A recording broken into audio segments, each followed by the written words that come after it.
I believe my word from the Lord is that He couldn't let health care reform fail, because if it did, we would have went away. We would have went back into our closet and not been vocal and not been persistent in our prayers. And that's not where we can be. I mean, and just by the way, I think that we need to answer this banking reform thing that's been kind of under the radar, not with a big pool of money to get our own lobbyists, but just in prayer. I mean, you have no concept how strong prayer can be if we would do it. Even 15 minutes a day. I know I ask for a lot more than that, and sometimes I have trouble delivering it myself. But even 15 minutes a day, and not driving down the road, that's not the same. Where you pull over somewhere or sit in a parking lot and you just sit there and turn the radio off and you pray. Or do it at home, do it wherever, before you get up, wherever. But at least 15 minutes, and better off to have an hour. But do something. If 100 million Americans would make a commitment to pray, to put something on the other side of this equation to what the banks have, $500 million from 13, 15 banks who control most of it. And we're doing nothing. Our prayer is non-existent. I know I struggle to find the time to pray, but that's what we need to do. That's the answer. It's not to go out and get our own lobbyists. It's to find the time to pray. And just while we're there, just show how much I listen to a radio program sometimes. There's what's it called? CSN, I think. It's the Radio Arma Calvary Chapel, and they seem to have quite a few guys that I like on there. But anyway, the other day I was on there listening to Jordan Sekulow, is Jay Sekulow's son, and they have an 11 o'clock spot, and they were debating one of these issues. They're always hyped up about some bill, or it's been health care here of late, and got to call in and sign on to the report and get your name, in the petition, and of course always come up with some jack to put it in a colorful term. But I recall, here a couple weeks ago, some guy called in and he says, I've been listening to all this, and he says, what I'm hearing, he says, this is really a serious call to prayer. And they cut him off. This is a Christian station, and they cut him off, and they were polite about it. I'll give Jay and his son Jordan Sekulow, they're always polite about it to Christians. But they said, it was Jordan, the boy.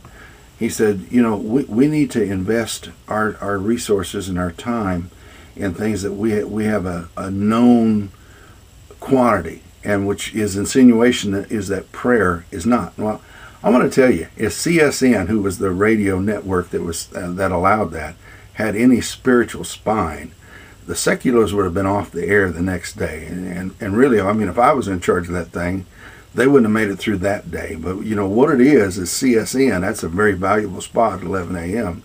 And they're paying, I'm sure, a premium dollar for that spot because it's in the lunch hour. And CSN says, hey, we want that money, So, here's a major Christian network. It's Calvary Chapels. I hate to put it at their door because they do some good things. They're not necessarily a bad church.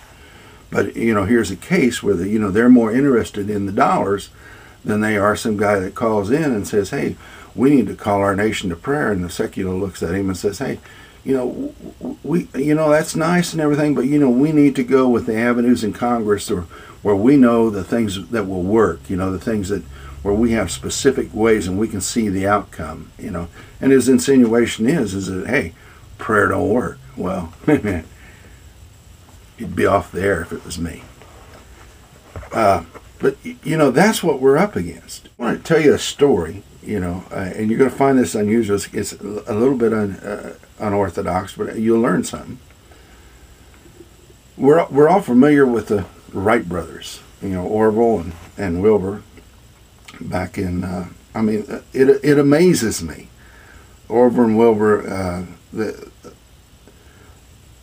I think it was Wilbur wrote the Smithsonian Institute, and he got Pierpont Morgan was the high commissioner at that time, or superintendent, and he wrote him back, gave him all the information they had on powered flight, and it's so interesting. And in fact, just bear with me a moment. There's twists to this thing you won't believe. But anyway, they knew there was three things required. They knew this. There was three things required for an airplane to fly. They had to have a lifting body, which was the wing. They knew that already. They had to have a propulsion source, which was the propeller. They knew that already. And they had to have what they called, they said that the craft had to automatically counteract like an errant force of wind, because they thought that the craft had to automatically compensate for things that happened and correct. It had to be self-correcting, because their assumption was that no man could react fast enough to correct for like a gust of wind. So they said the craft should have to be automatically gyrate itself to keep itself level. And that was the three things they knew about powered flight. And, the Wright brothers, of course, they looked at that, and they were makers of bicycles, and they thought, well, no, hey, we see guys get on a bicycle, and their equilibrium, they start out wobbly at first, but just, in a matter of minutes, they got the bicycle going down the road straight, and the next day they're going by 30 mile an hour, like an arrow, So a man can, through his sense of equilibrium and balance, can, react fast enough and to compensate for forces on an airframe. And this was something that no one else would concede. They all said, well, it had to be self-correcting. So the Wright brothers, they didn't make that assumption. They were the first ones to put control surfaces in the hands and give man control of those control surfaces, the little tips of the wings and the ailerons and the rudders, and different things on the wings and the tail. And